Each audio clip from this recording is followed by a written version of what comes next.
vai ser um ótimo painel, né? Nossa ideia é de que possamos aí disponibilizar de 20 a 30 minutos para cada um de vocês dois, né? Então, nós agradecemos imensamente, tanto o professor Giovanni como o professor Márcio Hoffmann, né? Pelo aceite do nosso convite, pelo nosso mestrado, e certamente aí passo inicialmente a palavra ao professor Mário Riedel, que é o coordenador, né, para que possa fazer uma pequena introdução, quem sabe, né, professor Mário? Pois não. Bom, boa tarde, professor Giovanni, boa tarde, professor Márcio.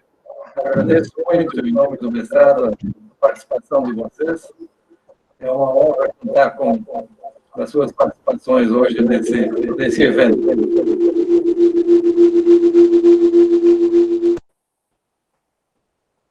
Muito bem, eu acho que estava dando microfone ali agora, mas tudo bem. Como é que gostariam aí, professor Giovanni, professor Márcio, qual é a preferência é de cada um de vocês aí. Fiquem bem à vontade, é um bate-papo bem tranquilo, fiquem à vontade em iniciar aí, não sei se o professor Márcio, o professor Giovanni, o acordo é comum aí. Pode ser o Giovanni, sim, não tem problema. Tá bom? Ótimo. Então, professor Giovanni, ficamos aí à disposição. Márcio, boa tarde. É uma satisfação estar com todos vocês aqui. Agradeço o convite do Marcos, do Mário. Né? Enfim, sempre é uma satisfação estar numa mesa, mesmo que virtual, com o Márcio Hoffmann.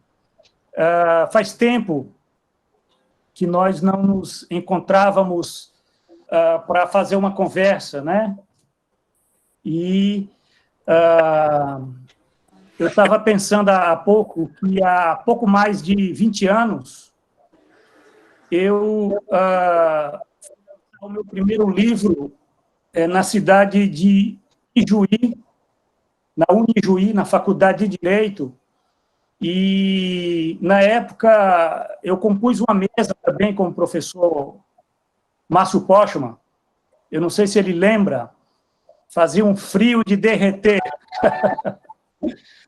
E eu fui lançar meu primeiro livro, Trabalho e Mundialização do Capital. Isso nos idos de 1999. Os bons tempos, né? Comparando com o Bolsonaro hoje, eram os bons tempos. E de lá para cá decorreram mais de 20 anos, né? E o professor Márcio, ele teve também na minha banca de livre docência, na Unesp, em 2007, e fez um comentário muito interessante, que eu ainda lembro, sobre o que depois iria se tornar o livro Trabalho e Subjetividade, publicado pela Boitempo. Ele fez a observação seguinte, não sei se o Márcio lembra, mas ele disse, olha, esse teu trabalho ele é interessante porque ele coloca elementos para nós pensarmos que tipo de pessoas estão sendo produzidas pela reestruturação produtiva do capital. Né? Quer dizer, uma questão que diz respeito a essa dimensão sociometabólica. Né? Muitas vezes, os economistas, eles observam muito a dimensão salarial, a dimensão dos dados agregados, né, dos indicadores de emprego, desemprego, enfim, esses elementos, mas eu, como sociólogo, na época, eu estava pensando na dimensão das pessoas, né? Porque o capital, quando ele reestrutura, ele não muda meramente as condições tecnológicas, organizacionais, de produção, mas ele muda também a forma como se deforma a subjetividade do trabalho vivo. E isso era em 2007. Lá para cá, muitas coisas mudaram. nas empresas, no mercado de trabalho, né, já decorre bastante tempo, mais de 10 anos, né? E essa observação que o Márcio fez, ela de fato tocou no âmago da questão. Que tipo de pessoas o capital está produzindo quando ele altera essa dinâmica do mercado de trabalho, quando reorganiza as empresas, quando, enfim, impulsiona todo esse processo que nós temos acompanhado, pelo menos nos últimos 20 anos, né, um intenso processo de mudanças laborais. Outro momento que eu estou dando esses exemplos para vocês verem como o professor Márcio ele tem essa perspicácia, e isso foi em 2014, às vésperas da eleição de 2014, o professor Márcio participou no 9º Seminário do Trabalho, um evento que eu organizo na Unesp, e ele, na conferência, ele deixou muito claro, e ele falava isso em 2014, antes das eleições. Ele disse: os ricos não nos querem mais, né? No sentido de que, naquele momento, já estava muito claro que a classe dominante brasileira não ia aceitar uma vitória do PT. E foi o que aconteceu, né? 2 anos depois, nós tivemos um golpe que destituiu a presidenta Dilma, com impeachment, né? E isso mostra que é uma escalada de processos políticos, processos econômicos, organizacionais, tecnológicos, processos que eu diria metabólicos, sociometabólicos, né, no plano das relações humanas, que têm alterado o mundo do trabalho no Brasil. Afinal de contas, estamos falando de Brasil. E esses processos, eles muitas vezes são processos moleculares, que eles vão se acumulando e dão saltos qualitativos, e para o pesquisador, muitas vezes, o passado não serve mais como referência para nós pensarmos o futuro, porque ocorreram mudanças qualitativamente novas na dinâmica, inclusive do mercado de trabalho, né, no próprio a dinâmica da acumulação e, inclusive, do próprio desenvolvimento do capitalismo brasileiro.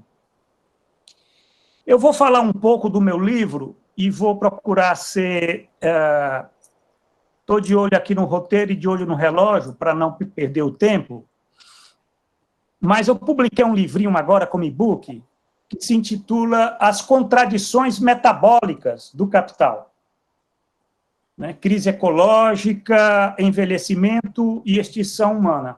É um livro que é um ensaio, né? É um longo ensaio sobre processos que estão ocorrendo, processos metabólicos que afetam o mundo do trabalho e que muitas vezes nós não percebemos, porque são processos de uma maturação mais lenta e essa maturação, essa dinâmica, ela ocorre por si. Né? Quando eu falo processos metabólicos, eu tenho falado na relação homem-natureza, né? Entendido que o homem é parte da natureza, então também é uma relação do homem consigo mesmo, né? Do trabalho vivo consigo mesmo e de mudanças na sociedade e nas formas de reprodução social. Eu salientei neste livro 3 questões que eu considero questões fundamentais como vetores de mudanças que vão afetar o mundo do trabalho, né? São processos que dizem respeito à questão do envelhecimento, que é um tema pouco discutido, né? A questão da saúde, essa questão tem sido tratada há mais tempo, embora de uma forma tardia, né? Eu digo isso porque quando se fala em saúde, se fala não apenas saúde física, mas saúde mental. Né? E isso, de um certo modo, né, tem sido discutido, pesquisado muito, pelo menos nos últimos 10 anos. E a questão ambiental, que é a questão ecológica, que muitas vezes nós não paramos para pensar como também atinge o mundo do trabalho. Né? E essas questões, elas compõem elementos, que eu diria, elementos, desafios para o próprio capital. O capital tem muita dificuldade de lidar com essas questões, porque elas significam, elas colocam a necessidade da intervenção do fundo público, do Estado. E o que nós vemos no Brasil é exatamente o contrário. Né? Cada vez mais se debilita o Estado, a capacidade do Estado intervir para criar condições para nós lidarmos com esses vetores metabólicos, certo? Quer dizer, o Brasil não é preparado para o envelhecimento populacional, inclusive envelhecimento do trabalho. O Brasil não é preparado para lidar com a saúde pública, inclusive nós estamos vivendo uma pandemia e nós vemos a dificuldade imensa desse governo, como não seria muito diferente se fosse um governo Temer, para lidar com a crise sanitária e também uma dificuldade imensa de lidar com a questão ambiental, né, que são questões deixadas de lado, inclusive como se isso não fizesse parte também do mundo do trabalho, né, como se isso não compusesse também elementos de contradição com o trabalho vivo. Né? Afinal de contas, estamos falando da reprodução social. Né? É claro que o tema da mesa é informalidade e precarização do trabalho, mas eu quero trazer esses elementos para nós pensarmos essas formas de precarização do trabalho que se dão na dimensão socio-reprodutiva. Né? A questão do envelhecimento é uma questão muito séria, porque o Brasil ele tem envelhecido, a sociedade envelhecido muito rapidamente. Né? E em 2030, nós vamos estar diante de um perfil etário do mundo do trabalho muito diferente do que nós tínhamos há 10 anos, 10, 20 anos, e com certeza diferente também com o que nós temos hoje. Né? Inclusive com questões que dizem respeito a um planejamento. Enfim, isso eu discuti no livro, que se intitula As Contradições Metabólicas do Capital, onde, na parte 1, eu discuto a questão da escassez social, né, o que é uma tremenda contradição, porque como se pode falar em escassez social em escassez no século XXI, quando o desenvolvimento das forças produtivas atingiu um nível nunca antes alcançado?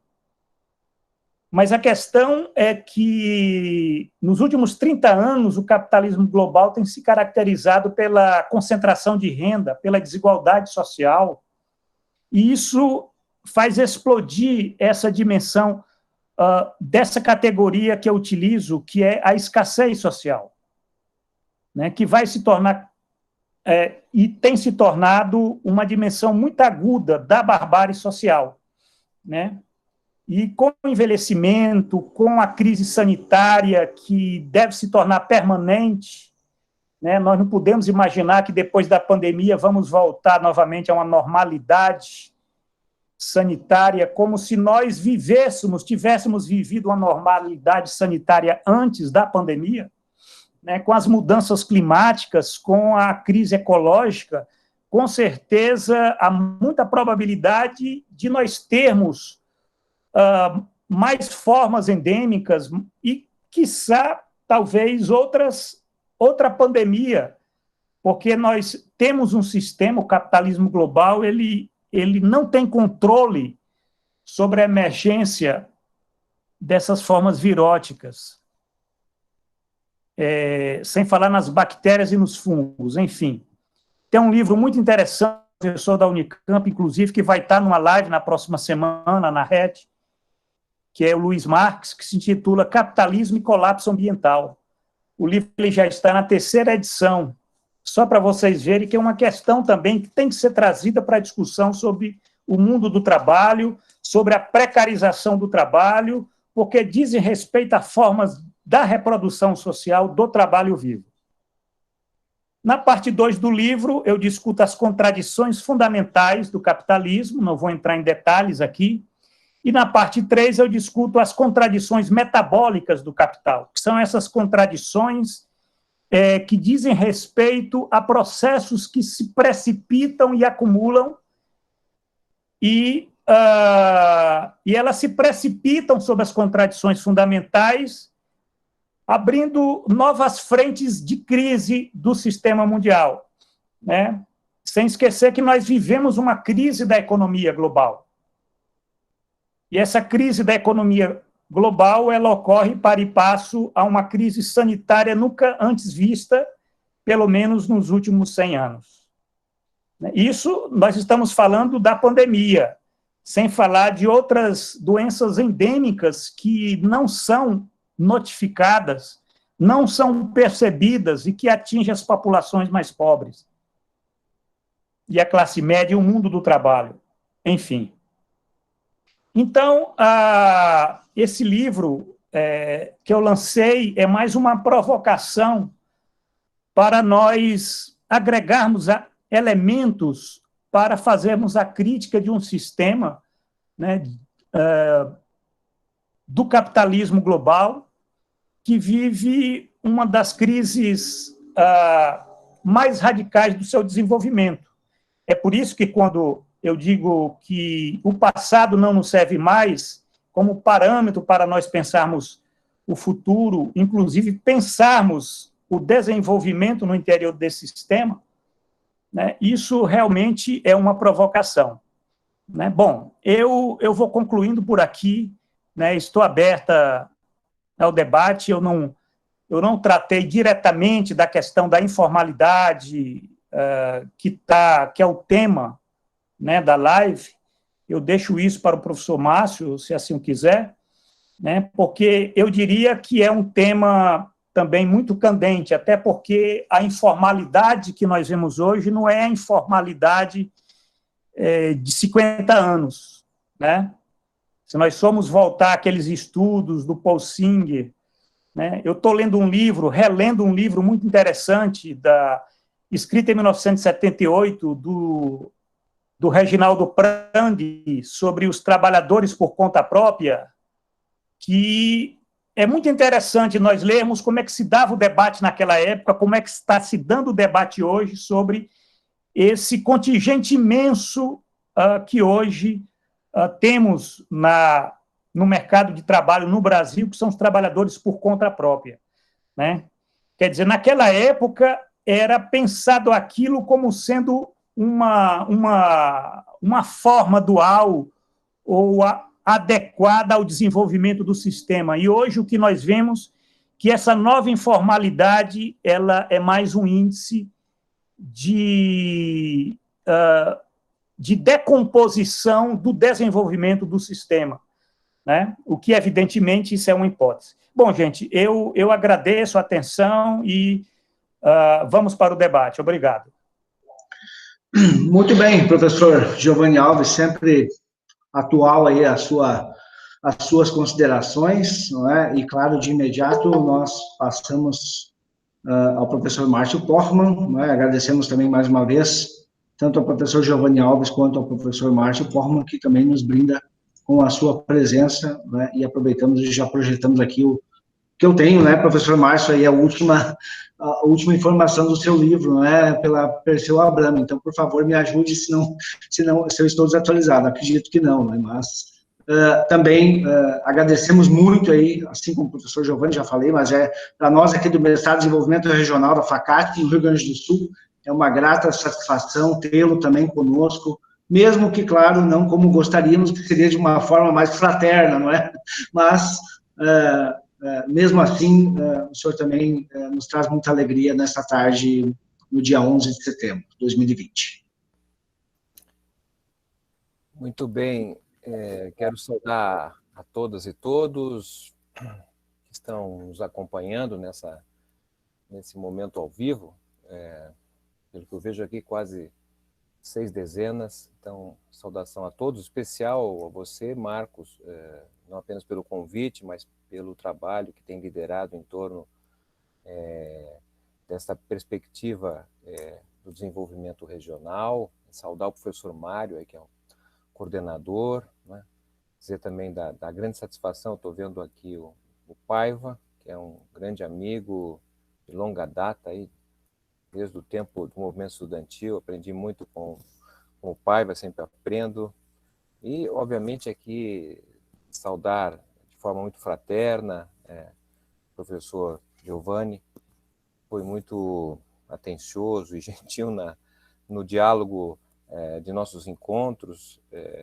Certamente a perspectiva de um diálogo assim permanente, que já tem um certo tempo, o problema é que fica revelando a nossa idade, viu, Giovanni? Mas isso faz parte, não tem como esconder, não é? Nós que somos do século passado, para não dizer do milênio passado. Mas o fato importante é que o Giovanni é uma referência, especialmente na nossa área de ciências sociais, que a gente tem visto ao longo do tempo, né? O processo de envelhecimento, você vai percebendo como determinadas pessoas mudam de visão, não que não devam e não possam, é claro, mas vão mudando de lado também. E o Giovanni é alguém que a gente sempre quer saber algo como referência, não é? A gente tem nele, pelos seus trabalhos, pela sua trajetória, pela sua competência, sempre uma referência. Então, satisfação enorme poder estar fazendo parte dessa mesa virtual, né? Certamente, se fosse presencial, em setembro não estaria tão frio como esteve em Juí. Eu fiquei sempre ali, eu te olhava naquela mesa, não sabia se você estava tremendo de frio ou de nervoso, né? Depois soube que era de frio mesmo, porque de fato estava muito frio. E se estivesse nesse momento presencial, poderia pelo menos aí estar tomando um chimarrão, mas enfim, fica para outro momento. Bem, foi muito boa essa apresentação assim inicial. O Giovanni tomou como referência esse último trabalho. O professor Marcos fez a gentileza de postar aí essa publicação. Essa publicação ela está disponível, assim como todas as demais, no sítio da Fundação Perseu Abramo, né? Esse é mais um trabalho que compreende uma participação de um conjunto grande, é uma coletânea, na realidade, que trata basicamente de entender a problemática do Estado no Brasil, tendo em vista que praticamente desde aí de 2016, aí desde a segunda metade da década passada, que o tema do Estado, né, ganhou referência e fundamentou, digamos assim, a constituição de uma nova maioria que permitiu a retomada aí do receituário neoliberal, né, partindo do pressuposto que os problemas dos brasileiros estão basicamente sintetizados no Estado, o Estado corrupto, o Estado incompetente, gastador, e de tal forma que o desmonte do Estado nos permitiria chegar a um horizonte de muita felicidade, em pleno emprego, etc. Bom, já estamos há 5 anos, isso obviamente ainda não se verificou. Tem também um livro anterior, mas é desse ano também, que trata do Estado mais sob a perspectiva aí do setor produtivo, né? Esse é mais o aspecto da questão mais social, o estado de bem-estar social, etc. Bem, mas eu estou mais aqui preocupado, então, em tentar focar um pouquinho a perspectiva da informalidade. Tem um capítulo que trata do tema do trabalho, não foi eu que fiz, está muito bem feito, aliás, mas eu vou, na verdade, aqui, tentando dialogar com o professor Giovanni, não é? Eu queria, na verdade, trazer assim, elementos muito rapidamente, para não abusar do tempo e a gente ter um bom diálogo. Eu gostaria de tratar de 2 coisas. Primeiro, situar muito brevemente como vejo a configuração do trabalho nos dias de hoje do Brasil, né? A partir de uma perspectiva histórica, na qual identifico que estamos diante do trabalho no Brasil, numa terceira fase, para dizer aí, dando um certo horizonte temporal. Eu vou explicar isso, mas essa seria a primeira parte, situar a configuração do trabalho a partir desta identificação de uma terceira fase do trabalho no Brasil. E a segunda parte seria basicamente apresentar algumas das razões principais que ajudariam a entender, né, o porquê dessa terceira fase do trabalho no Brasil. Então, de forma bem objetiva, são esses dois traços que eu vou trazer aqui. Bem, então, em primeiro lugar, não é, a hipótese na qual eu tenho trabalhado é que nós estamos diante de uma reconfiguração do trabalho, praticamente aí desde o final dos anos 80 para cá. Desde os anos 90 em diante, nós temos uma reconfiguração do trabalho no Brasil, e esta reconfiguração tem significado, a meu modo de ver, assim, do ponto de vista de perspectiva, o fim do assalariamento. Então, essa seria justamente essa terceira fase. Para dizer que a terceira fase, obviamente, teria, então, duas outras anteriores. Não é? Então, tendo como ponto de partida, não é, a chegada do colonizador português, não é, o trabalho que se constitui a partir de então, e por quase 4 décadas, não é o trabalho forçado. É o centro, na verdade, da exploração econômica no Brasil, é o trabalho forçado, o trabalho escravo. Não é? Discussão tão interessante, feita por vários intérpretes do Brasil, lembro aqui apenas Caio Prado, não é? Para não abusar da literatura, não é? Que chamava atenção na sua disputa no interior do próprio Partido Comunista Brasileiro, lá nos anos 30 e 40, de que o Brasil não teve feudalismo, o Brasil teve escravidão, não é? E que esse trabalho constituído a partir da escravidão, não é? No sentido da colonização, diz respeito, na verdade, à forma com que o Brasil se constituiu já inserido num capitalismo comercial, né? num capitalismo cuja acumulação primitiva se estabelecia a partir aí, de uma configuração mundial. Não é? Muito bem, então nós temos basicamente essa primeira experimentação do trabalho, que é esse trabalho dominantemente pela forçação, pela escravidão, não é? Embora nós tenhamos experiências de trabalho livre, não tivemos mercado de trabalho até então, mas havia contingente de trabalhadores, né? Não podemos esquecer que havia as companhias de ofício, por exemplo, até a chegada de Dom João VI, por exemplo, né? Que desconstitui isso. Bem, mas eu não vou entrar podemos até depois, se for o caso, mas não é o foco. A questão é chamar a atenção que é basicamente até o século XIX, até o final do século XIX, né, 1888, como sabemos, né, predomina o trabalho escravo no Brasil, embora nós temos outras alternativas que se constituem na transição para o capitalismo. Né? Com a importância que foi a década de 1880 no Brasil, que é uma década, na verdade, não é, que acumula forças suficientemente políticas para interromper essa trajetória longeva do trabalho escravo e se constitui, então, através dos abolicionistas, um projeto de sociedade que é um projeto capitalista, não é, de inserção, de consolidação do capitalismo no Brasil, e um projeto que visa o assalariamento como forma principal de ocupação. Nós temos, na verdade, tentativas anteriores, inclusive, de transitar para o capitalismo sem ser pelo trabalho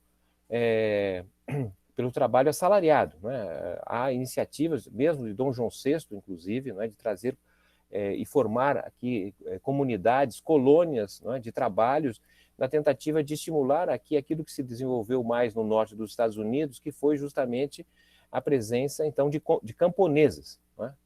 Porque, do ponto de vista da organização fundiária, né, do latifúndio exportador, não se geram camponeses, porque, na verdade, a organização da produção é feita pelo senhor, pelo proprietário. Né?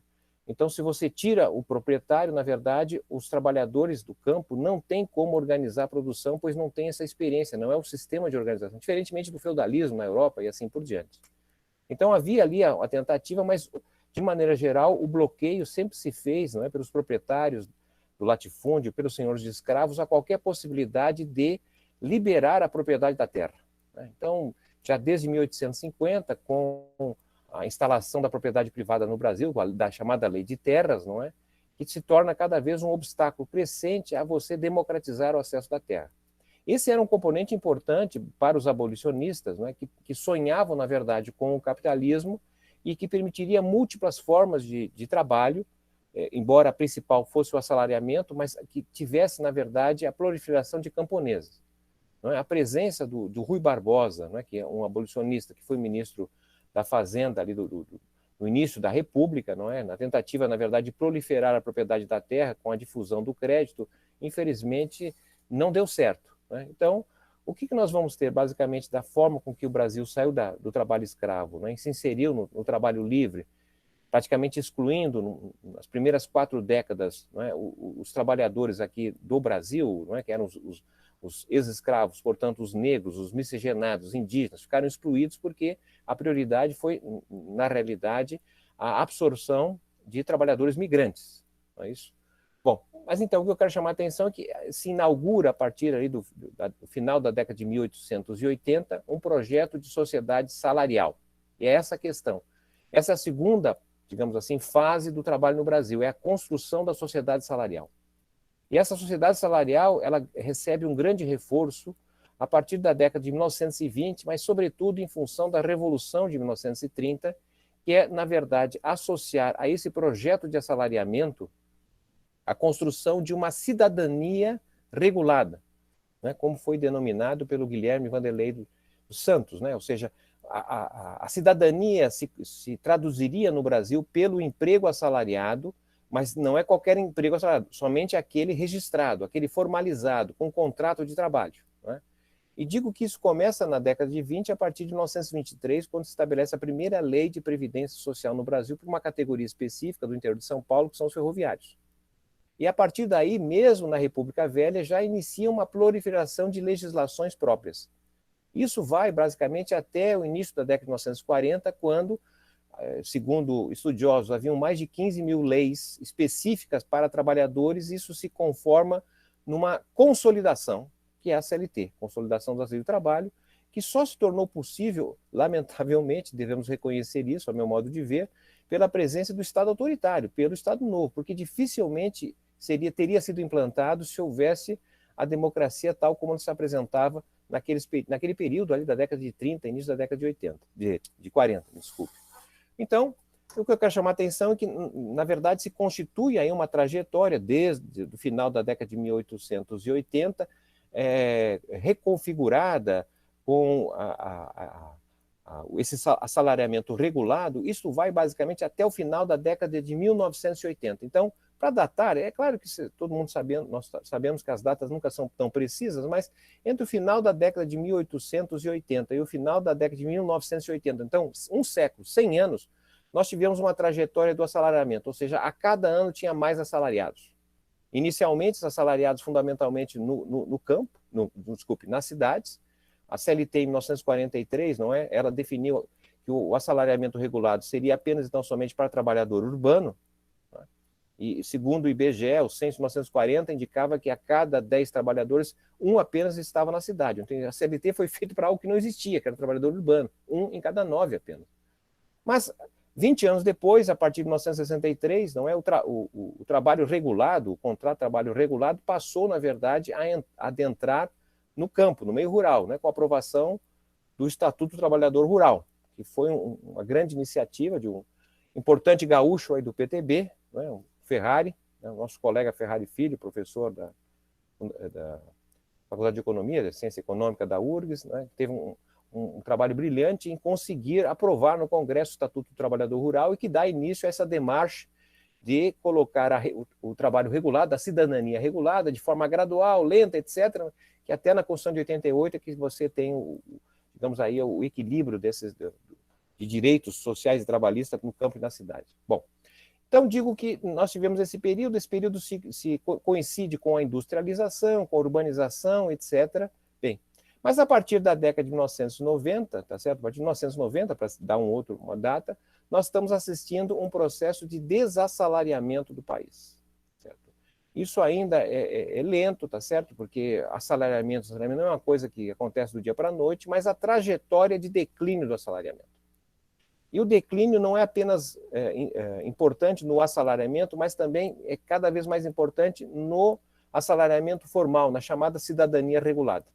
Ou seja, os direitos sociais e trabalhistas cada vez mais representam menos trabalhadores.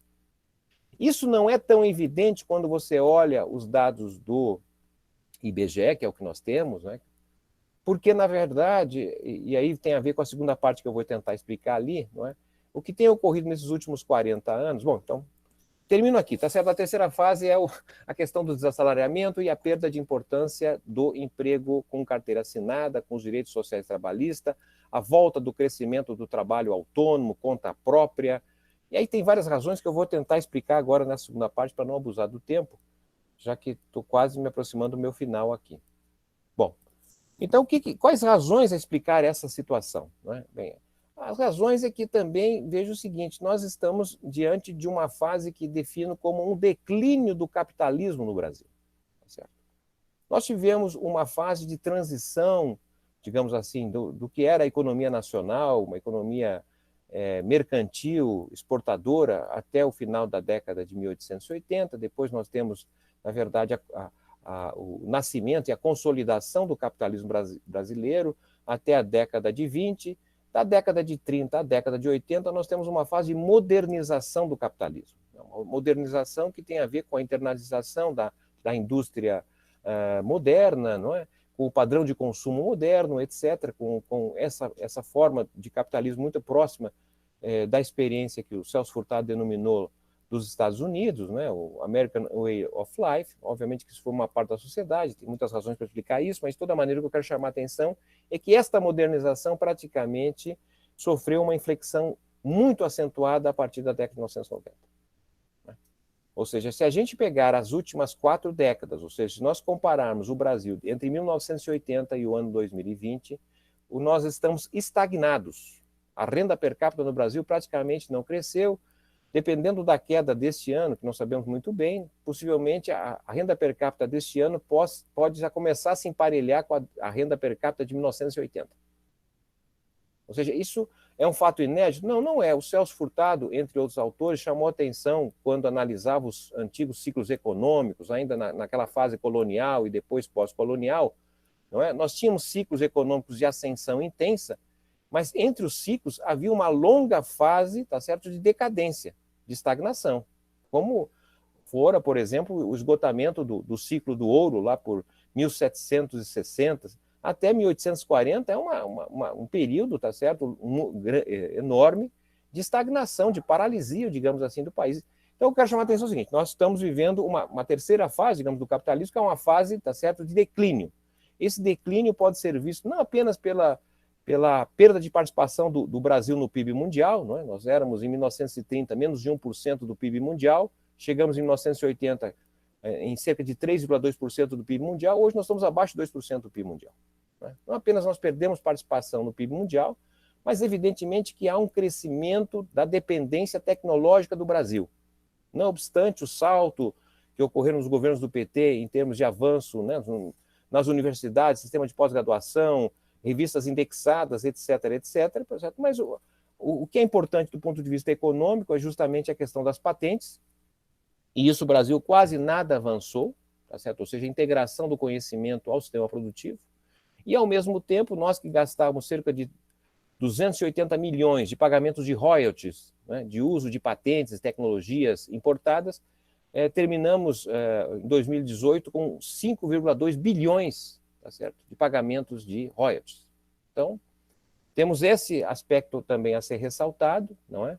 Então, o quadro que nós estamos vendo, ou seja, uma economia praticamente estagnada, com o capitalismo em declínio, gerou um profundo excedente de força de trabalho. Excedente de força de trabalho. Jamais tínhamos visto taxas de desemprego aberto como o IBGE tem revelado. E o desemprego aberto revelado pelo IBGE, que está correto do ponto de vista estatístico, segundo a metodologia da OIT, etc., tá certo? Mas esta metodologia, para países com mercado de trabalho desregulado, desestruturado, como é o nosso caso, não é? Ela, na verdade, é apenas um reflexo de parte da realidade. O desemprego, na verdade, para ser considerado desempregado pelo IBGE, é quase, na verdade, uma certificação, porque a pessoa, para ser desempregado pelo IBGE, não pode ter trabalhado, não é? Tem que só procurar trabalho e tem que estar disponível o trabalho. Ou seja, quem é que pode ficar só procurando trabalho? Ou seja, num país de baixa renda, qualquer atividade que você venha a fazer para um bico, para tentar sobreviver, lavar um carro, né, fazer algum trabalho, alguma coisa, o bico é considerado trabalho. Né? Então, mesmo assim, nós estamos com uma taxa de desemprego já há muito tempo, desde as décadas de 80, decresce um pouco, aumenta outro pouco, né? Assim como o assalariamento, ele cresceu nos anos 2000, né? Mas anteriormente ele decresceu e agora vem decrescendo numa velocidade inquestionável. O desassalariamento não é maior, porque o que eu quero chamar a atenção é o seguinte, que o papel da nova república, tá certo? Nesse capitalismo em decadência, o papel da nova república, da democracia, dos governos do ciclo político da nova república, foi basicamente administrar, gerir esta massa, tá certo? De pauperizados, de sobrantes aos requisitos da acumulação de capital. Sem grande acumulação de capital, não tem como empregar essa gente. Mas isso resultou numa parte de desempregados, como registrava anteriormente, e outra parte que não aparece nas estatísticas, porque, de um lado, vem recebendo, não é, uma transferência, uma garantia de renda do Estado. Porque, por exemplo, em 1985, nós tínhamos cerca de 2,7% da força de trabalho beneficiada, da população, beneficiada com alguma garantia de renda. Em 2014, nós passamos a ter 27% da população brasileira recebendo algum benefício de renda. Que benefício? Estão falando da Previdência Social, tá certo? Das pensões, dos benefícios de prestação continuada, do seguro-desemprego, do Bolsa Família. Bom, neste ano, né, de governo neoliberal, de ministro da economia ultraliberal, tá certo? Nós temos 40% da população brasileira recebendo um benefício de garantia de renda. Certo? Num governo que, sem mexer no orçamento oficial, né, criou o orçamento de guerra, alguma coisa em torno de 8% do PIB, né, que dá a este governo a possibilidade de fazer um déficit fiscal inimaginável, entre 16% a 17% do PIB. E se você soma esse déficit, que é o que se gasta mais do que arrecada, com a própria arrecadação, que deve girar em torno de 32%, 37%, 33% do PIB, ou seja, este governo neoliberal, tá certo, terá gerido um Estado que corresponde a um gasto equivalente a 51%, 52% do PIB. Coisa inimaginável, mas é o que nós estamos tendo, tá certo? Então, o que eu quero chamar a atenção é que uma parte deste excedente da força de trabalho, ele não aparece porque ele está, de certa maneira, debaixo do guarda-chuva do chamado Estado de Bem-Estar Social e vive de alguma forma. Mas tem uma outra parte que não aparece, que não está no estado de bem-estar social, mas que está no estado policial. Como assim estado policial? Bom, no estado, tá certo, que tem desenvolvido e avançado muito o aprisionamento, né? Nós tínhamos, em 1990, por exemplo, 90 mil presos no Brasil. Não é? Em 2020, talvez nós estejamos nos aproximando de 900 mil presos. Temos a terceira maior população carcerária do mundo. E quem está preso não faz parte da população economicamente ativa, como sabemos. Não é? Embora pareça que tem muito trabalho em várias prisões. Não é? O pessoal trabalha com celular, comanda tráfico, etc., mas isso não é considerado pelo IBGE. De outro lado, esse estado policial opera através, não é, dos homicídios. Nós somos um país que tem alguma coisa em torno de 60 mil assassinatos por ano. Isso na contabilidade oficial, né? Porque de vez em quando aparecem cemitérios clandestinos, ou seja, muitas pessoas possivelmente que sejam assassinadas e não fazem parte da contabilidade oficial. Mas o fato correto é que nós tínhamos menos de 10 mil pessoas assassinadas por ano na década de 80, hoje estamos com mais de 60. As Nações Unidas identificam que todo país que tem pelo menos mais de 10 mil assassinados por ano já está numa guerra civil. Nós estamos com 60 mil. Ou seja, se a gente somar a quantidade de assassinatos nessas últimas 4 décadas no Brasil, nós temos uma perda de 1.600.000 pessoas. Certo? Então, veja, esse é o meu modo de ver, é a situação na qual se reconfigura o trabalho. De um lado, não é, o reposicionamento do Brasil, não é, na divisão internacional do trabalho, desde a década de 80, 90, com o fim do acordo de Bretton Woods, isso já nos anos 70, e com o fim da Guerra Fria. Quer dizer, esses dois eventos, a meu modo de ver, trouxeram impactos muito fortes para o Brasil. Tá? Se tivesse mais tempo de explicar, não é o caso.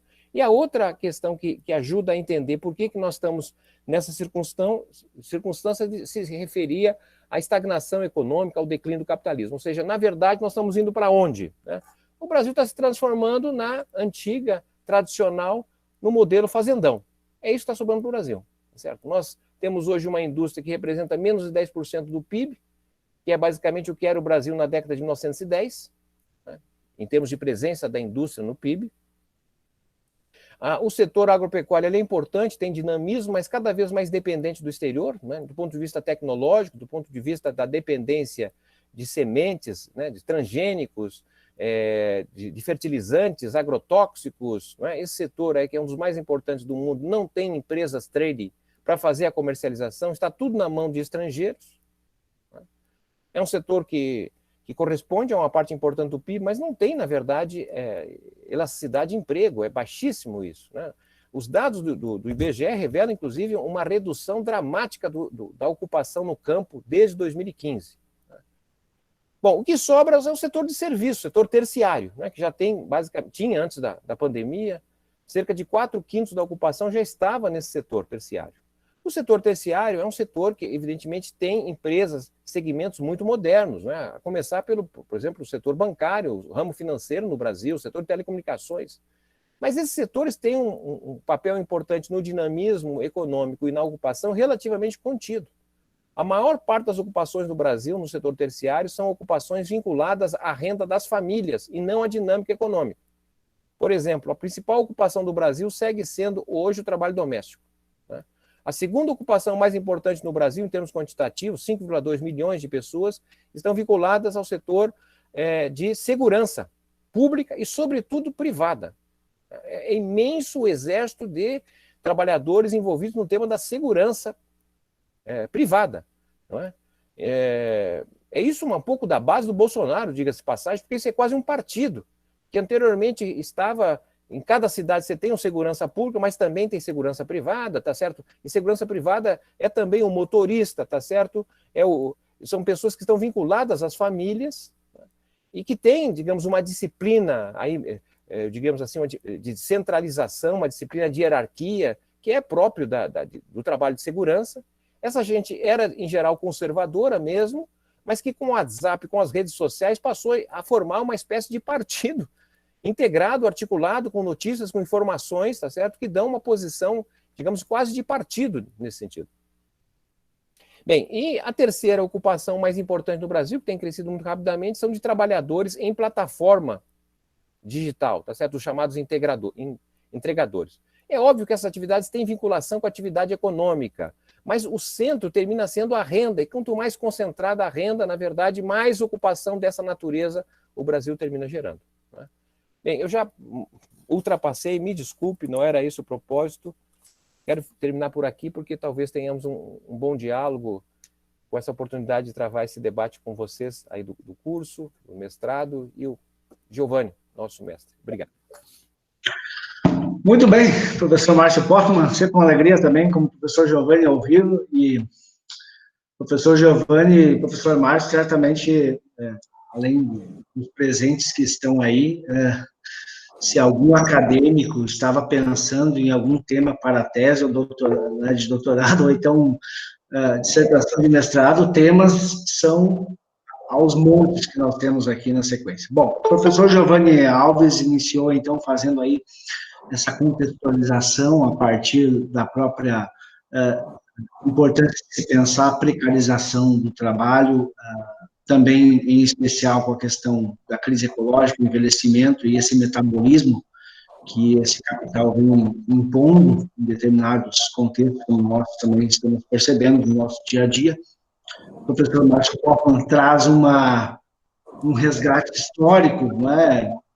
Também com didatismo exemplar, não é? Tal como o professor Giovanni, e revela, talvez, um dos itens também que nos chamam a atenção, não é? De que se tem uma premissa do Estado, muitas vezes, em tentar garantir o bem-estar social, mas quando muitas vezes ele pode incentivar ainda mais tanto a precarização como a própria informalidade, e é isso que nós particularmente estamos vendo aí com a questão que se desenha, não é, com as políticas públicas deficitárias, não é, em que tem realmente uma ênfase maior apenas para as grandes corporações, e o professor Márcio, ao final, aí, também enfatizou essa questão, e talvez um dos pontos que a mim particularmente mais preocupa também é essa questão desse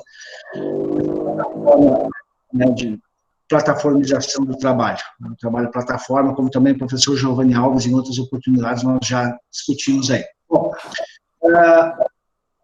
nós poderíamos realmente ficar aqui muito tempo, mas é claro, os convidados aí fiquem bem à vontade.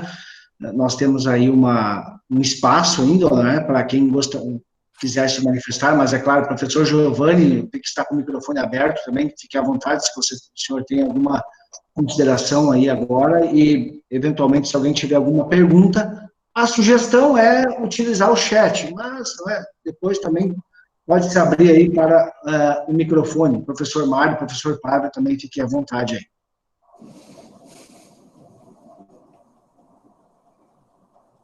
Só uma questão que eu queria estar colocando.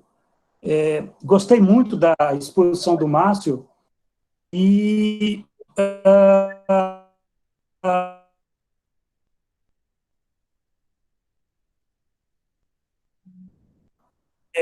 mas não apenas coincidência. O Márcio falou em declínio do capitalismo no Brasil. Eu tenho falado em capitalismo em decomposição no Brasil. Evidentemente, temos que ponderar a diferença entre declínio e decomposição. Talvez a decomposição ela coloque elementos sociológicos mais pertinentes, porque o Brasil ele não vive apenas uma crise econômica, uma crise laboral, uma crise política. Nós estamos vivendo, desde o impeachment em 2016, uma profunda crise política. É um país que você tem uma disputa entre facções dentro do Estado, corporações, e que, em outras épocas, nós teríamos uma guerra civil. Mas hoje não. Hoje você tem a judiciário, executivo, Congresso, TV Globo, mídia, igrejas, milícias. Então, de fato, essa ideia de decomposição também diz respeito à questão da barbárie social, que, inclusive, está no título do livro lançado pela Fundação Perseu Abramo, que é uma categoria social. Barbárie social, para mim, é uma categoria, porque diz respeito à dimensão da subjetividade. A sociedade brasileira está muito estranha, de um certo modo, primeiro, por ter eleito o Bolsonaro, segundo, basta nós olharmos o que acontece nesse país em plena pandemia, como é que as pessoas lidam com essa questão, o negacionismo, enfim, uma série de elementos sociológicos que colocam muita dificuldades para que você possa, vamos dizer, ter um movimento de reconstrução, uma reconstrução cívica de direitos, né, uma refundação do Estado brasileiro, que é necessário, mas que faltam aquele ponto de Arquimedes que é dado pela sociedade civil ou pela organização das classes. Eu penso que esse termo utilizado pelo Márcio, declínio do capitalismo no Brasil, ele tem uma série de implicações. Agora, eu tenho, e eu já estou concluindo, mas eu tenho lido muito o que está acontecendo lá fora, né? Quando a gente fala lá fora, fala aqui dentro, porque o Brasil hoje ele é uma província do capitalismo global.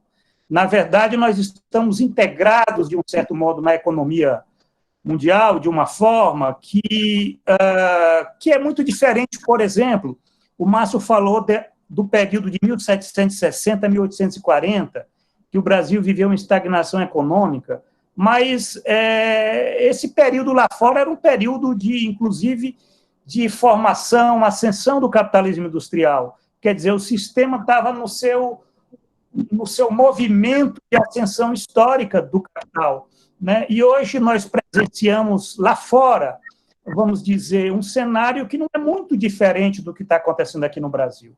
Basta ver nos Estados Unidos, se nós formos verificar, né, o que está acontecendo com aquela sociedade, o que está acontecendo com aquele Estado, né, que é um Estado também falido em vários aspectos. A única diferença é que eles têm o dólar, nós não temos.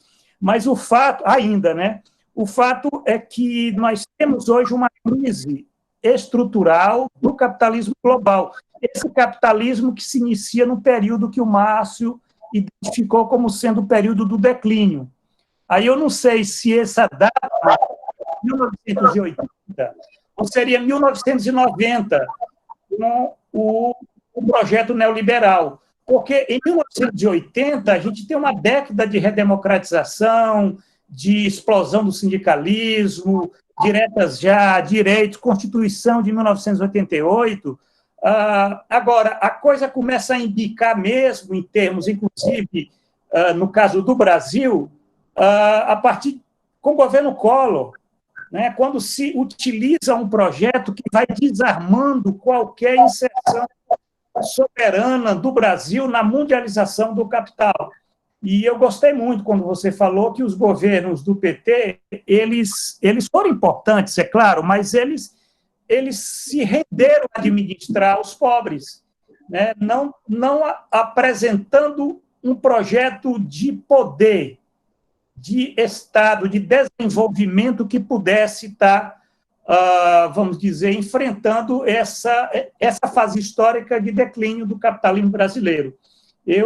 Para mim, esses são os aspectos que eu queria estar ressaltando, muito interessantes, por sinal. O Márcio Postman é um dos poucos economistas que tem essa dimensão histórica, não apenas da economia, mas da sociedade, e é fundamental a história econômica, não apenas econômica, né, mas social e política, para as entendermos, inclusive, eu, pelo menos, né, o meu pessimismo com o futuro, né, nesse aspecto. Talvez não seja nem pessimismo, é o pessimismo da razão, embora tenha também o otimismo da vontade, né? Mas o pessimismo da razão é isso, é que eu, particularmente, quando eu somo tudo isso, quando eu somo a economia, a política, a cultura, né, e verifico algumas tendências mais amplas no plano por exemplo, da crise ecológica, como esse país está despreparado para lidar com a mudança climática, gente. É uma coisa terrível isso, pior do que a pandemia, né? Só que não aparece, não se discute isso, o que está acontecendo com a Amazônia, com o Pantanal, o impacto disso no clima, o impacto disso, inclusive, nos ecossistemas, como as metrópoles, né? Então, e a questão do envelhecimento, que novamente volta a esse tema, porque o Brasil tem envelhecido muito, e a gente vai perceber isso muito claramente a partir de 2030, né? A gente vai ter uma força de trabalho envelhecida, precária e, quiçá, culturalmente, subjetivamente, eu fico tentando imaginar, certo? Que nós temos que dar uma resposta para isso. Muito bem. Não sei se o professor Márcio quer contrapor, ou contribuir, mas...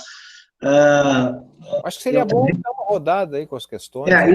Por isso mesmo, porque eu tenho duas perguntas aqui, mas casualmente uma é para o professor Márcio, aí, na minha opinião, a Steven, parece, perdoe se não é. Parece uma pergunta boba, não é, mas essa questão aqui, por exemplo, não é, de que ele destaca que muitos jovens estão sonhando, claro, entre aspas aqui, ser blogueiros, digital influencer, né, essas profissões. Então, ele questiona, não é? Qual é o impacto disso, não é, no mercado de trabalho? Isso é parte, não é, desse novo mercado, não é? Então, como se vê essa questão aí também, que eu imagino que é a busca pelo dinheiro fácil, talvez, se nós vamos pensar dessa maneira, que o próprio sistema pode tentar seduzir, né, que as pessoas partam para essa possibilidade. E o professor, colega nosso aqui do nosso mestrado, o professor Dr. Daniel Luciano Guevara, pergunta sobre o racismo estrutural, né, a questão da xenofobia e as demais formas de expressão do ódio nas camadas de grupos sociais excluídos, né? Até se vê muito evidente nos últimos tempos aqui no Brasil, né? Infelizmente, praticados pelos grupos dominantes. Então, não seria também a base toda essa precarização? Então, talvez, eu entendo que, talvez, a primeira aí para o professor Márcio, quem sabe a segunda para o professor Giovanni, né? Então, fiquem à vontade. Bom, posso comentar, então. talvez algo que o professor Giovanni tenha levantado, e em relação também a essa pergunta acerca das possibilidades de trabalho nessa perspectiva mais ampla, que me parece que a pergunta permite, né? Ele está indagando a respeito das oportunidades na atividade digital, etc. Mas me parece que precisaríamos considerar algo que está relacionado a uma mudança profunda no trabalho, que é essa transição do trabalho material para o trabalho imaterial. Me parece que aí tem algo bastante interessante, sobre o qual, obviamente, a digitalização, a gamificação, etc., se estabelecem. E, nesse sentido, me parece que temos, sim, oportunidades muito interessantes do ponto de vista da classe trabalhadora, do ponto de vista do pensamento progressista, ou mesmo de esquerda, né? Ou seja, o trabalho material, ele, de certa maneira, se estabeleceu separando o trabalho de produção do trabalho de reprodução, né? Isto é, o trabalho de produção, aquele feito, em geral, fora de casa, não é? Diferenciando, portanto, da experiência do trabalho material na sociedade agrária, em que as pessoas trabalhavam onde moravam, trabalhavam na fazenda, no campo, trabalhava e morava no campo. Então, na verdade, não havia muita diferença entre trabalho de reprodução e trabalho de produção, porque tudo estava envolvido na mesma esfera humana. Bom, com o capitalismo, com a sociedade urbana, as pessoas morando em cidades, etc., cada vez menos se trabalha onde mora, né? Há uma divisão aí territorial do trabalho, né? As pessoas moram num lugar, trabalham em outro lugar, é o que é comum, né? Então, esse trabalho, o trabalho de produção, foi o espaço pelo qual se organizou o mundo do trabalho, não é? Ampliaram-se as suas formas de representação, não apenas sindicatos, associações, mas também partidos políticos, e isso permitiu, de alguma forma, sob o capitalismo, não é, valorizar, entre aspas, não é, conceder direitos sociais e trabalhistas aos trabalhadores, não todos, mas uma grande parte, de trabalhadores vinculados a esse conceito de trabalho de produção, o trabalho em casa, o trabalho fora de casa, o trabalho que, de alguma forma, tem remuneração, tem algum reconhecimento, que dá direito a algum sindicato, alguma identidade, algum pertencimento, não é? E, obviamente, um certo status, não é? Diferentemente do trabalho de reprodução, que é tão importante tanto quanto, tá certo? Mas o trabalho de reprodução não é valorizado, não é validado, não é? Ele praticamente está escondido das nossas estatísticas. O PIB não mede o trabalho de reprodução, não é? O trabalho de cuidados, e esse trabalho é fundamental. Sem esse trabalho não existe trabalho de produção, não é? Mas, digamos assim, o que se organizou, a contabilidade nacional, etc., não é? E o que se identifica como trabalho? O trabalho em casa é basicamente desvalorizado. Ele não tem identidade, pertencimento, não tem sindicato, não tem partido, tá certo? Não tem direitos, não é? E é uma questão interessante, porque é o trabalho que a gente faz em casa. Imagino, eu aqui, se não todos, mas uma grande parte, faz uma atividade muito comum, que é lavar louça, por exemplo, né? Lavar louça, nós podemos lavar louça em casa há 30 anos, 40 anos, tá certo? Isso não vai dar direito a me aposentar, ser remunerado, não é? Não posso me organizar num sindicato lavando louça em casa. Bom, agora, se eu for fazer a mesma coisa, lavar louça, mas num outro lugar, que é reconhecido pelo mercado, tá certo? Se é num restaurante, se é num bar, bom, muda tudo. O mesmo trabalho agora tem remuneração, pode ter sindicato, posso me aposentar lavando louça no restaurante. Então, eu estou querendo matizar que essa ideia do trabalho, essa construção da sociedade no capitalismo, no trabalho material, que é o trabalho cujo esforço físico e mental resulta em algo concreto, palpável, tangível, não é? Está, na verdade, cada vez mais menos importante diante do trabalho imaterial, que é o trabalho que não tem, na verdade, a partir do esforço físico e mental, algo concreto, tangível, palpável, certo, né? Na indústria, o trabalhador gerava uma roupa, um calçado, na construção civil, um prédio, uma ponte, na agricultura, um pé de alface, no setor terciário, o que gera, né? O que nós geramos como professores, tá certo? Uhum. Isso aí, perfeito. Pode ser palpável, pode ser tangido, tá certo? Ele não é contabilizado, embora nós, professores, somos, digamos assim, temos uma identidade, um pertencimento, somos valorizados, temos direitos, não é? Mas, obviamente, que quem está em casa, tá certo, cuidando de criança, é também professor. Também está ensinando, tá certo? Ou seja, a criança que fica em casa, tá certo, ela está ali sob determinados cuidados, valores familiares, etc. Se ela não estiver em casa, em tese, estaria fora de casa, numa creche, num colégio. Né? Bem, por que eu estou dizendo isso? Porque me parece que as tecnologias de informação e comunicação, então entrando na pergunta aqui que foi feita, essas tecnologias vão borrando as fronteiras entre o trabalho de produção e o trabalho de reprodução. Vai ficando quase tudo uma coisa só. Então, me parece que nós estamos diante de uma possibilidade inédita de abrir novos canais de identificação, de pertencimento, de lutas. Tá certo? Porque quando a gente olha essa divisão do trabalho de produção e reprodução, tá certo? Nós estamos falando basicamente aí talvez de 30% da população, porque 50%, né, da população é masculina, que está exposto a esse trabalho de produção fora de casa, mas apenas uma parte, metade, talvez um pouco mais das mulheres que estão fora, que estão no mercado de trabalho tradicional. Então, agora me parece, tá certo? Se nós olharmos isso, não é? Nós estamos diante de uma ampliação da classe trabalhadora. Não é? O que nós não temos são as ferramentas, as instituições, tá certo? A identificação disso. Mas algumas instituições, no caso brasileiro, já perceberam isso e estão trabalhando muito bem com isso, que são as instituições religiosas. Elas trabalham, na verdade, com essa perspectiva, né? do todo. O sindicato, na verdade, a associação de bairro, moradores, elas, na verdade, trabalham e buscam representar a parte na qual o ser humano está lá definido. Se você é estudante, tem uma associação de estudante, tá certo? Se você é trabalhador, tem um sindicato. Se é morador, uma associação de moradores, não é? E o que acontece é que você tem hoje, na verdade, uma série de desfiliados. Eu trabalhava na indústria, tinha lá os sindicatos metalúrgicos. Agora eu perdi o emprego, faço um bico, não tem mais quem me representa. Eu posso ir lá no sindicato dizer, olha, o companheiro estava aqui e tal, perdi o emprego. O dirigente sindical, que é um especialista, digamos, em legislação trabalhista, em CLT, porque ele tem que responder a isso, a especialização da atividade. A pessoa vai lá, o que aconteceu? Foi demitido? E o patrão pagou os direitos? Não pagou? Se não pagou, entrar na justiça? Cara, ele tem que dar encaminhamento a essas questões. Né? Agora, o desempregado chega lá e diz, olha, o que ele pode fazer é como um médico, diante de uma consulta médica, de que alguém vai lá, o que aconteceu? O senhor fez aqui um exame, o senhor está com câncer. E este câncer foi descoberto pelo médico lá em 1950. A pessoa que recebeu essa notícia, ele até talvez possa interessar inicialmente para saber que tipo de câncer ele quer saber a saída, a solução. Ele quer, na verdade, não é uma perspectiva de futuro. Ele quer esperança.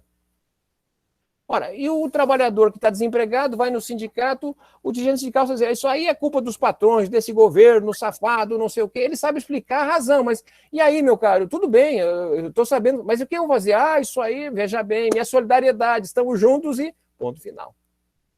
Agora, ele vai numa igreja, ele vai numa instituição criminosa, tá certo? E lá tem esperança. Vem para cá que aqui nós vamos dar um jeito, tá certo? Aqui é uma confraria. Aqui, na verdade, é um espaço de esperança, de subjetividade, de sociabilidade. Então, veja, eu estou querendo chamar a atenção aqui para... Hoje, é óbvio, se a gente está olhando esse tipo de representação que nós temos, que é uma representação basicamente do trabalho material, não é? Do capitalismo industrial, é claro que as instituições estão em descompasso com a situação que estão vivendo hoje. Não é? Mas é uma situação dramática, ou seja... Quem entender a forma como trabalhar com essa nova classe trabalhadora tem uma base absolutamente importante para poder dar um passo que nós não temos rumo a uma sociedade mais civilizada, me parece. Né? Tem problemas, na verdade, que é o seguinte. Problemas que diz respeito à soberania. Né? O Caio Prado, lá na década de 30, ele vai questionar se o país, 100 anos depois da independência, era nação ou era só um país. Ele admitia que era um país e não era uma nação, porque não tinha mercado interno, porque ainda a força da grande empresa exportadora não dominava, etc. Bom, e ele vai reafirmar isso no seu livro dos anos 70, Revolução Brasileira, dos anos 60, desculpa. Bom, mas a questão que nós podemos fazer hoje é justamente essa. No segundo século da independência, o Brasil é um país ou é uma nação? Ou seja, nós estamos com a capacidade, tá certo, de fundar aqui, de planejar o nosso futuro, ou nós estamos, na verdade, à deriva, esperando que algum milagre aconteça, tá certo, para poder vir investimento externo, resolver o nosso problema, ou nós estamos chamando para nós a nossa responsabilidade. Né? Porque o fato concreto e a experiência, eu termino aqui, a experiência do Uber, por exemplo, mas não é só do Uber, não é, faz, na verdade, que o controle do trabalho deixe de ter bases nacionais. Quer dizer, entre a Primeira Guerra Mundial, 1914, não é, e a Guerra do Irã-Iraque, 1979 e 80, nós tivemos uma espécie de interregno ao imperialismo, ou, se quiser, para ficar mais fácil, a primeira onda da globalização. A partir dos anos 80 tem uma segunda onda de globalização. E nesta segunda onda, a emergência é da grande corporação transnacional. É ela que está, na verdade, questionando fronteiras. Tá certo? Se a gente olhar aqui, qual era o argumento para a reforma trabalhista? Olha, senão modernizar, entre aspas, não é, as relações de trabalho, o capital externo não vai vir para o Brasil, vai para o Paraguai, porque, afinal de contas, no Paraguai, as férias são só 2 semanas, etc. Essa linguagem. Ou seja, na verdade, os trabalhadores começam a estar cada vez mais expostos, tá certo, a uma dominação para além do espaço nacional, né? E aí o questionamento crescente dos códigos nacionais de trabalho, né, dos sistemas nacionais de trabalho. A própria OIT registra mais de 130 países que fizeram reformas trabalhistas, tá certo, desde da crise de 2008 para cá. Então tem muitas questões, mas me parece um momento assim para nós que estamos aqui na investigação, um momento muito importante de tentar entender. Esse é o primeiro passo, me parece fundamental. Se a gente não entender compreender bem a natureza desse capitalismo, tá certo, da realidade nacional, talvez nós estejamos utilizando ferramentas que foram muito importantes para analisar a sociedade passada, mas inconveniente ou inadequada para o período presente. A questão é preocupante mesmo e casa, da minha opinião, aí, com até o professor Giovanni Alves traz também a questão do metabolismo do capital, não é? Essa questão aí de se pensar essas transformações que nós estamos vivenciando. Bom, nosso tempo aí, claro, é curto, mas eu gostaria, então, de retomar com o professor Giovanni Alves, se possível, essa questão. Qual é a sua percepção a respeito dessa essa questão do ódio, por exemplo, que nós temos com os grupos sociais, né, que se vê aí que estão excluídos, né? Isso também não é uma possibilidade de reforço da precarização do trabalho, que o nosso colega aqui, o professor Daniel, faz na sua pergunta. Depois eu tenho uma também mais para o professor Márcio Pochmann, que é da nossa mestranda, que é a Camila. Ela gostaria de questionar, claro, para depois, rapidamente, certo? Com certeza, a relação da pandemia com os efeitos aí da empregabilidade no Brasil, né? Então, enquanto isso, professor Giovanni Alves, se possível, uma síntese sobre isso. Bom, eu vou ser muito objetivo. Eu penso que é fundamental nós tentarmos entender o que é que aconteceu nesse país nos últimos 30 anos.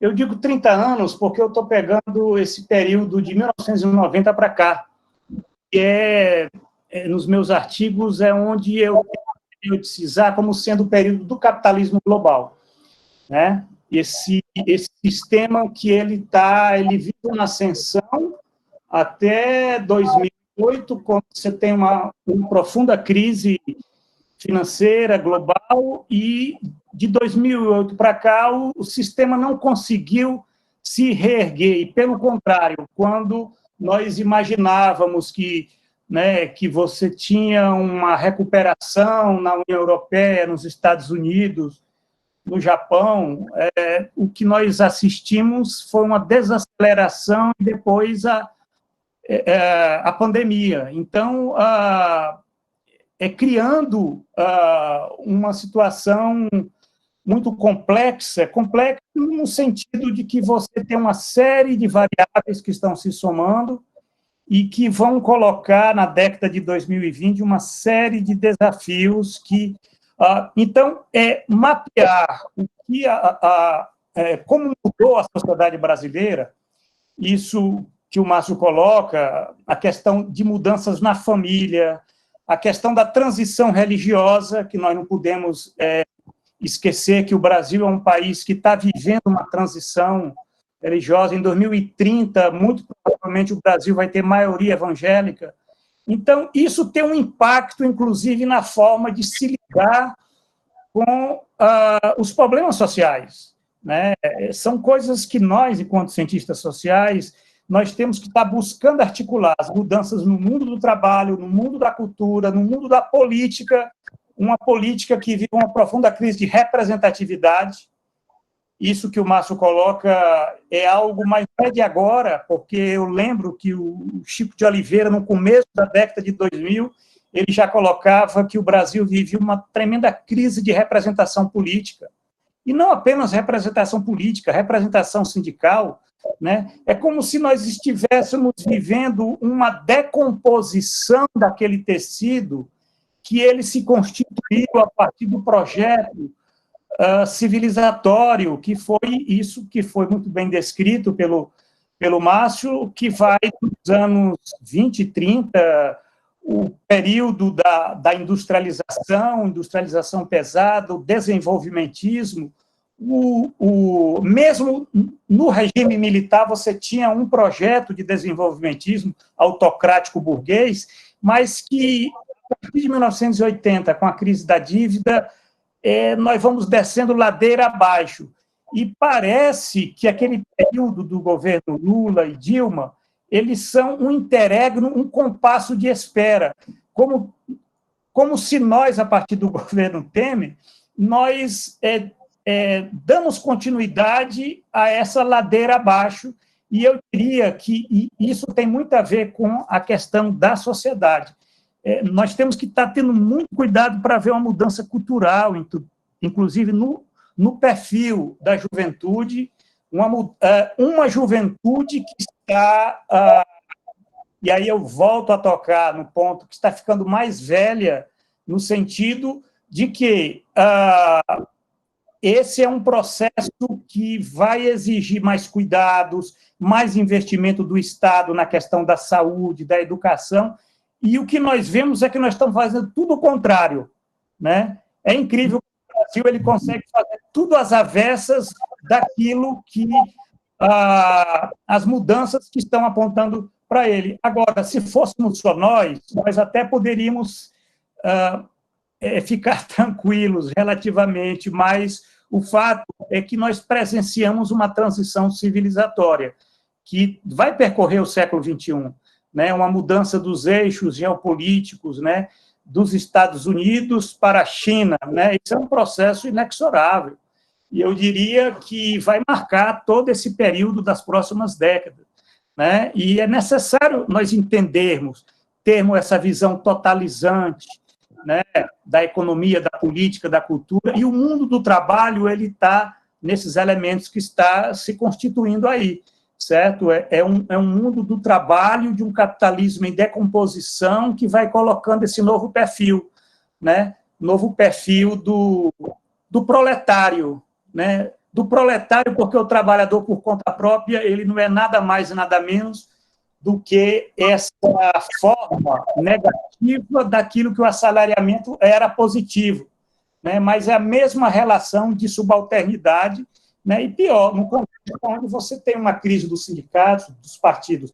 Quem sabe dessa transição surgem novas forças de resposta a essa situação histórica, né? Como já aconteceu em outras épocas da história, né? E isso é função nossa estarmos tentando aprender esses novos elementos que até agora, em 2020, nós estamos apenas começando, né? Pode ser que se demarque mais no decorrer dessa década. Muito bem, professor Giovanni, mais uma vez agradecido. Eu tenho aqui ainda, então, essa pergunta que foi feita pelo nosso mestrando aí, sobre os efeitos da pandemia aí, na questão da empregabilidade para o professor Márcio. Depois, na sequência, só encaminhando, o Pedro escreve aqui, por exemplo, ele faz um questionamento para o professor Giovanni também sobre a questão do envelhecimento, né?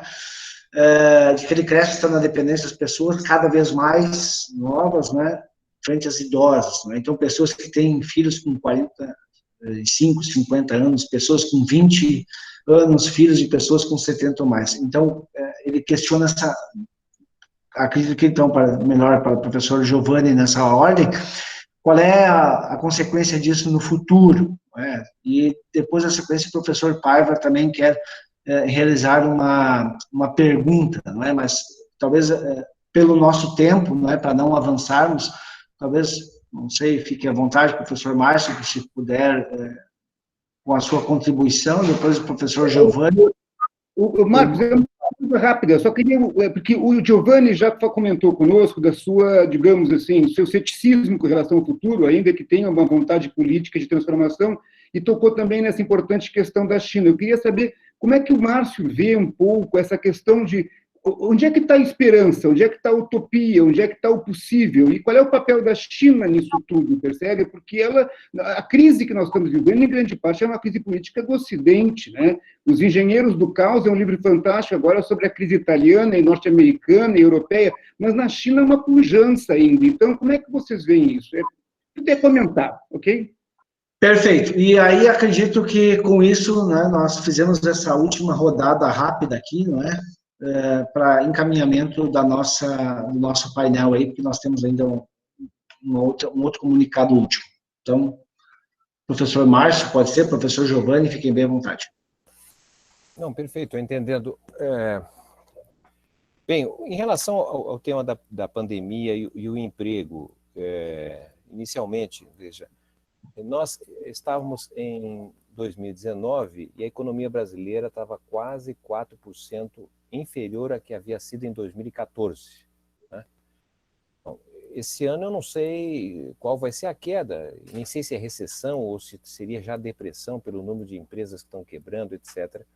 Mas, digamos, se vamos trabalhar com números, se a queda for ao redor de 7%, que já seria basicamente a queda que ocorreu em 2015 e 2016, somadas num ano só. Se de fato isso vier a ocorrer, isso significa dizer que os nossos prefeitos que estarão tomando posse em janeiro de 2021 não é, encontrarão um país cuja atividade, o nível de atividade econômica, estará entre 10% a 11% menor do que era em 2014. Isso é um fato inédito nesse sentido. Bom, se prevalecer, não é, o normal pelo qual o governo Bolsonaro tem defendido, ou seja, volta ao normal, volta do que era o Brasil antes da pandemia, isso significa dizer que nós crescemos em torno de 1,2% como média anual entre 2017 e 2019, ou seja, voltar a esse ritmo, nós chegaremos em 2030 com a economia aí sim emparelhando com o que era em 2014. Então, serão 16 anos, na verdade, de uma agonia terrível, não é? Uma agonia. Bom, então, qual a possibilidade do emprego? Bom, zero, tá certo? Nós estamos caminhando aqui para uma situação, eu não sei como denominá-la, né? Eu inicialmente achava que nós estávamos entre a mexicanização ou a situação do Irã, né? O fundamentalismo religioso, de um lado, ou a situação do crime organizado invadindo o Estado, porque ambos, as igrejas neopentecostais, tá certo? E o crime tem estratégias de poder, não é? Eles trabalham de forma articulada, não é? Tem uma intervenção social com garantia de renda, tá certo? Tem projetos de inclusão no estudo, né? Eu estava vendo agora uma tese o PCC, por exemplo, prepara jovens para fazer as faculdades de Direito, não é? E depois prestar os concursos e se transformarem em delegados de Polícia Federal, juízes, Ministério Público, não é? Dizem até que eles têm ministros no Supremo, outros dizem que até presidente da República. O povo fala muito, né? A gente não sabe direito, mas de toda maneira são instituições que a mesma coisa em relação às igrejas, não é?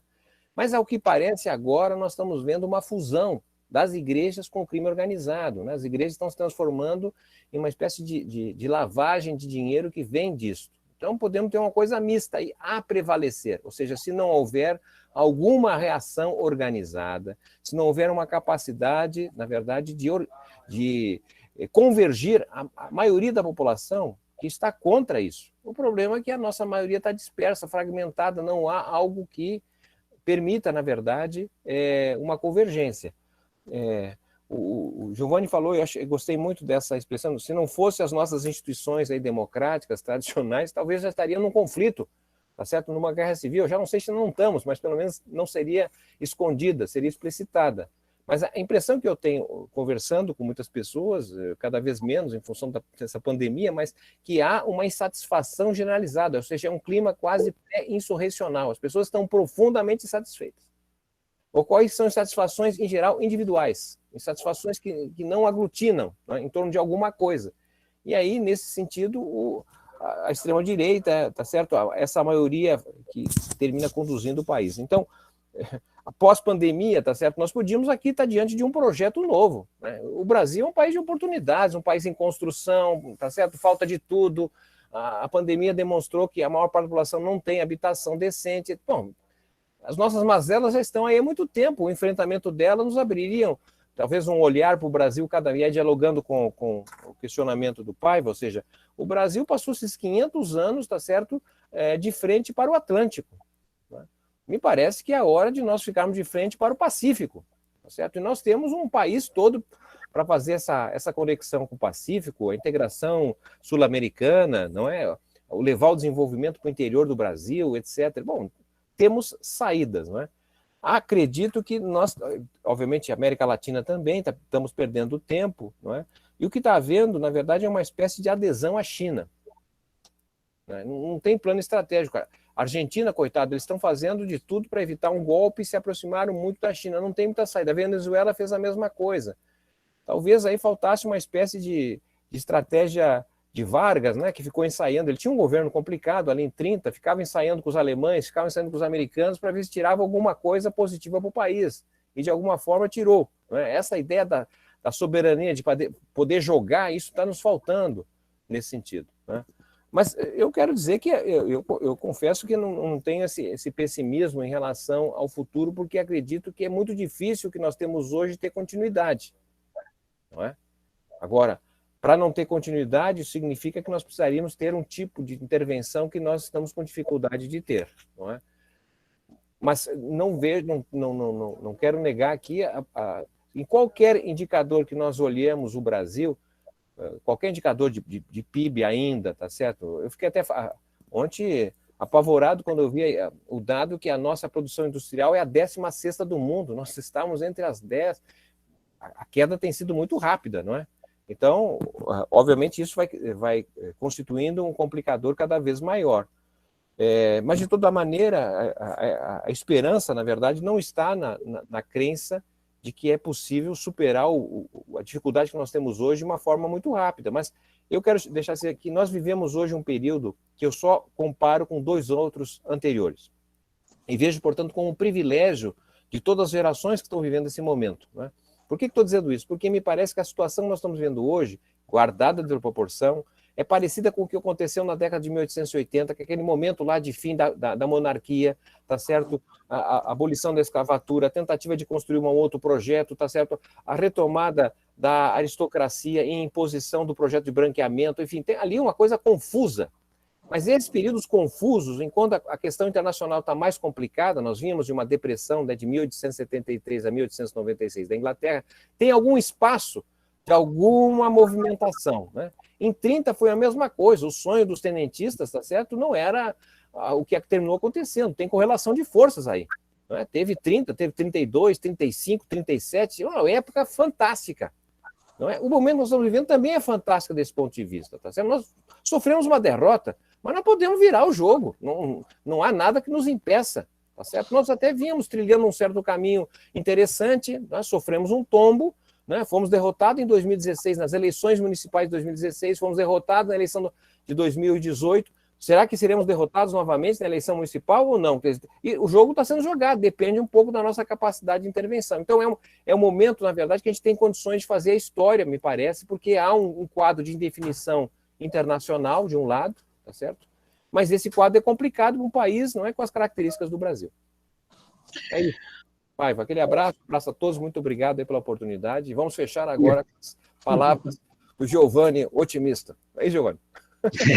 O brasileiro, profissão esperança, né?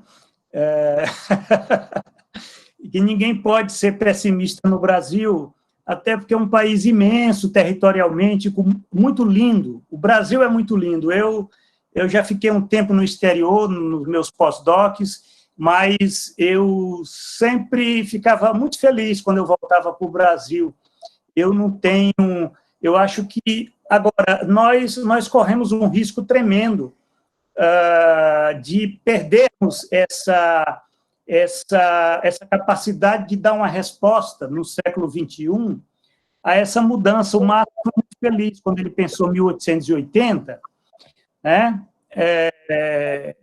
O problema é que teve a Primeira Guerra Mundial, né, em 1914, então você tem um cenário de o início do século XX foi terrível, depois o nazifascismo, Segunda Guerra Mundial, mas o fato é que nós estamos vivendo um período de transição social muito profundo.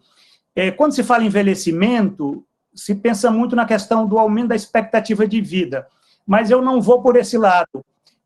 Uma sociedade envelhece quando cai a taxa de fertilidade. Isso é que nós estamos na segunda transição demográfica, e é uma transição, num país como o nosso, ela tem sido muito acelerada. O Brasil, a França demorou 140 anos para ter 10% da população acima dos 65 anos. O Brasil, ele vai conseguir isso em 20 anos. Só para vocês verem que isso tem um impacto nas famílias, né? Hoje as famílias estão tendo 1 filho, 2 filhos, a nossa taxa de fertilidade de reposição está abaixo da taxa de reposição, o crescimento demográfico. Vocês imaginem que nós estamos quase um pouco acima do Japão, né? 2,1 a taxa de reposição populacional, nós estamos com 1,7. Então, isso significa que é um país que ele está envelhecendo nesse sentido, que ele não está conseguindo ir em termos de médio e longo prazo, porque a demografia trabalha com grande temporalidade histórica. Nós vamos ter uma população envelhecida nesse sentido. Aí vai mudar toda a configuração do consumo, da saúde, da necessidade, né? Isso daí é algo que nós, a partir de 2030, deve ser muito claro isso daí. A questão ambiental, que eu estou concluindo, já voltando a tocar nisso, ela é uma questão que não pode ser desprezada, ela tem que ser incorporada na agenda da esquerda, do trabalho, né? Do trabalho, porque a devastação está muito acelerada, né? O Brasil, ele acelera as coisas de uma forma que nós, muitas vezes, não temos consciência, como nós estamos nos desenvolvendo, nos integrando e desintegrando em termos de tendências globais de uma forma muito acelerada. A questão da religião, da transição religiosa, eu quero ressaltar mais uma vez, isso é importante, né? Tem que ter uma disputa dentro do setor evangélico, uma disputa política, só que não pode ser uma disputa onde você dá 1 bilhão para as igrejas, porque, na verdade, você tem hoje, no Brasil, essas igrejas, elas são verdadeiros currais eleitorais, né? Nós voltamos a uma situação da República Velha, é uma novíssima República Velha, porque mudou os currais, eles não são mais aqueles que havia com os coronéis, o que você tem uma tendência de estar transformando as igrejas, que são para acolher as criaturas aflitas, em canais eleitorais. E nós entramos numa degradação tremenda da política, porque a nossa resposta de futuro é a política. Agora, o que é que nós vemos hoje? Nós abandonamos a discussão da grande política, e eu diria que os governos do PT contribuíram, de um certo modo, com isso, passamos para a pequena política, e agora, pior, estamos imersos na politicagem. Eu sempre digo que ladeira abaixo você tem a degradação dessa instância tão preciosa que é a política. A coisa da personalidade, veja bem, o Marx ele falava, né, que a história seria algo muito místico se não tivesse contingências e acasos, né? Eu diria que parte da contingência é a personalidade dos estadistas, dos políticos que conduzem o Estado. Hoje nós não temos, nem na direita, nem na extrema-direita, muito menos, nós não temos estadistas. O último estadista do Brasil, ele está impossibilitado de concorrer às eleições, né? Que é o Lula. Lula, eu diria, ele é parte de uma geração que teve grandes estadistas. Brizola era um estadista, Miguel Arraes era um estadista. Quer dizer, toda aquela geração que, inclusive, a ditadura militar decapitou, né, nas suas lideranças políticas, hoje nós temos uma falta tremenda disso daí. Eu diria que esse é o maior problema, e é por isso que não é uma questão de pessimismo ou otimismo, né? Eu falei pessimismo, mas é o pessimismo da razão. Mas a história é aberta e ela lida com essas situações, né? E eu compartilho a posição do Márcio. Eu não acredito que o neoliberalismo, na forma ultraliberalismo, não se sustenta no Brasil. Isso daí é algo que é indiscutível. O problema é o que é que vai se repor se não houver uma alternativa no campo progressista, democrático, popular, porque a história é aberta, mas se você não dá as respostas adequadas, você reitera as velhas misérias, aquilo que o Max falou, né? Você fica constantemente indo da tragédia para a farsa, da farsa para a tragédia.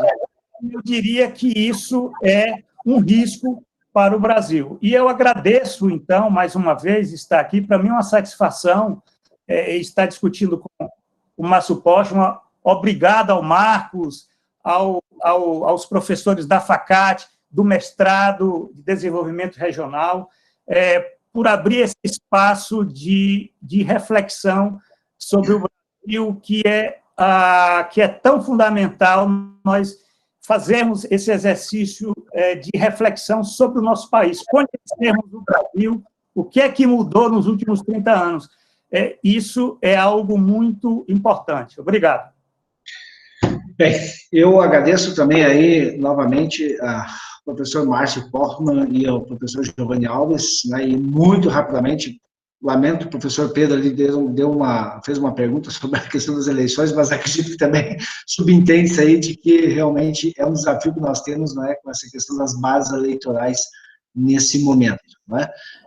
Então, o que eu gostaria de finalizar aqui, não é, apenas divulgando, né, que casualmente aí tivemos uma grata surpresa, né, de coincidir as datas, né, juntamente com este riquíssimo painel, né, e alguns colegas que também estão na sala, além do professor Márcio, né, e do professor Giovanni Alves, nós estamos, a partir de segunda-feira, lançando o nosso dicionário de desenvolvimento regional e temas correlatos, que foi organizado por mim, professor Mário Riedel, e os colegas que estão na sala aí, alguns já também fazem parte, muito nos honra a participação, né? Então, a partir de segunda-feira, ele estará disponível aí a um preço módico, né, de R$ 29,90, porque nós sabemos, né, professor não enriquece, não é nem esse foco, não é do professor. O foco nosso realmente é compartilhar o que nós sabemos, o que nós vivemos, e tal como o professor Márcio comentou antes, é o que o André Góes já comenta no seu livro lá do Capital Imaterial, né? Então, essa questão que nós temos que realmente pensar os desafios que estão impostos ao nosso cotidiano, e lamento aí também, a professora Dilane queria fazer uma pergunta, mas qualquer coisa, temos os contatos dos colegas, não é? E certamente eles vão nos auxiliar no questionamento. Né? Então, fica aí o site, essa capa vai estar disponível então, a partir de segunda-feira, e aproveito rapidamente para o dia 18, né, já que estávamos discutindo por último agora a questão das eleições também, não é? A professora Iná Elias de Castro vai, então, a partir do dia 18, não é? No dia 18, melhor dizendo, às 5 horas da tarde também, vai discutir conosco, não é? E todos estão convidados, não é? Estado de Cidadania e Democracia em tempos de eleições e pandemia, não é? Sempre às 5 horas da tarde, e lembrando, esta atividade de hoje, ela fica gravada na plataforma, no canal aqui da FACAT, né, nosso mestrado em desenvolvimento regional, né, e estamos, não é, como o professor Giovanni sabe, já tínhamos comentado, a nossa guerra aqui de Davi e Golias, né, com toda essa discussão aí, trazendo para cá, não é, frente a essas essas grandes corporações que, por vezes, também estão no nosso campo da educação, né, e prejudicam também o próprio andamento das atividades de instituições como a nossa, que é comunitária, não é, que não visa o lucro, não tem essa questão premente na sua gênese, não é?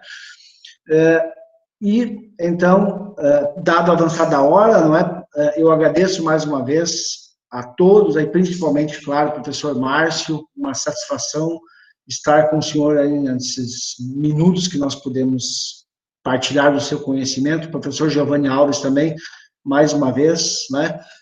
E seguimos em contato aí, quem tiver alguma dúvida, entre em contato conosco, lembrando que a partir do dia 21 de setembro, as inscrições para o mestrado em desenvolvimento regional da FACAT estão abertas e contamos com a participação de todos nas próximas atividades que serão disponibilizadas de maneira gratuita para todos que tiverem interesse sobre a temática do desenvolvimento regional e temas correlatos, tal como é discutido no nosso dicionário, que tem 165 verbetes e 82 professores, pesquisadores e colegas que gentilmente cederam o seu espaço e tempo para esta produção do nosso mestrado. Então, um abraço, muita saúde, obrigado, professor Márcio, mais uma vez, felicitações, professor Giovanni, né? E a todos os presentes, então, até o dia 18 de setembro, muito obrigado pelo prestígio e até uma próxima. Obrigado. Obrigado. Um abraço, tchau, tchau.